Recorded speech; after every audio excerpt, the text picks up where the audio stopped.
Voice of Paris අවසන් මාතරගෙට සුදුසුකම් ලැබීම ගැන සන්තෝෂ වෙනවා. අවසන් මාතරගේ හොඳ තරගයක් දීලා ජයග්‍රහණය කරන්න තමයි මගේ එකම බලාපොරොත්තුව. අංක 6 මහනුවරින් සුපුන් ප්‍රදීප්.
සුපුන් ප්‍රදීප්ට නැවතත් හොඳත් පොළ සනාදයක් ලබා දෙමුද?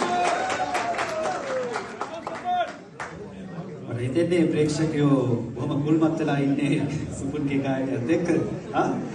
අපේ විනිශ්චය මණ්ඩලයට වට සූදානම් වන්නේ අපේ සංගීතවේදී තීරකයන් සිව් දෙනාගෙන් තරංග සම්පත් සූදානමින් ඉන්නවා සුපුන්ගේ ගායනය පිළිබඳව අදහසක් කියන්න. ඇත්තටම සුපුන් ලස්සන ඉදිරිපත් කරා. පර්ෆෝමන්ස් හොඳයි හොඳටම. ඉතින් හොඳ විශ්වාසයකින් ගීතේ ගායනා කළා. ප්‍රැක්ටිස් කරලා තියෙනවා කියලා හිතුණා. මොකද ඔයා ගීතේ ස්ටාර්ට් කරනකොටම පුහුණු වීම හොඳයි කියලා හිතුනේ මේ බෑන්ඩ් එකේ පටන් ගත්ත කෝඩ් එකටම ඔයා මුල ස්ටාර්ට් එක ගත්තා. ඔව් කෝඩ් එක ඇත්තටම කීබෝඩ් එකෙන් දුන්නෙත් නැහැ. ඔයා ස්ටාර්ට් එක හරියටම මේ කෝඩ් එකටම ගත්තා. ඒක ඔයාගේ හොඳ ලක්ෂණ. සුබපතනවා. Thank you. ඔව්. හොඳ කණක් තියෙන්න ඕන ඒ සියලු දේ හඳුනා ගන්න. අපේ ආදරණීය මිනිසුන්වරුන් සිව් දෙනාම ඉතාමත් දක්ෂ විදිහට මේ දක්වා තරඟ වැදුණු තරඟකරුවන් තරඟකාරියන් සියලු දෙනාම විනිශ්චය කරමින් යොහුසුලුව ලකුණු ලබා දීමේ කටයුතු වල නිරත වෙලා ඉන්නවා. ඉතින් සුපුන්ට ඉතාම හොඳ කමෙන්ට් එකක් ලැබුණා අපේ විනිශ්චය මණ්ඩලයෙන්. දැනගන්න කැමති හිතෙන්නේ සුපුන්. අරගේ අවසන් කිරුළ දිනා ගැනීමේ හැකියාව ලැබෙයිද?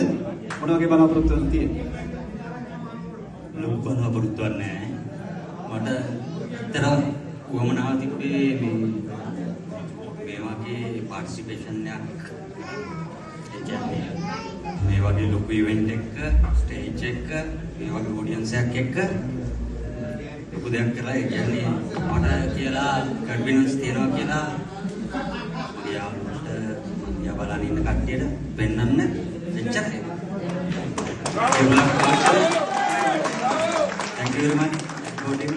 යාළුවෝ ඔබලාට thank you. සුපුන්ගේ නිහතමානී කමෙන්ට් එකට ඒ අදහසට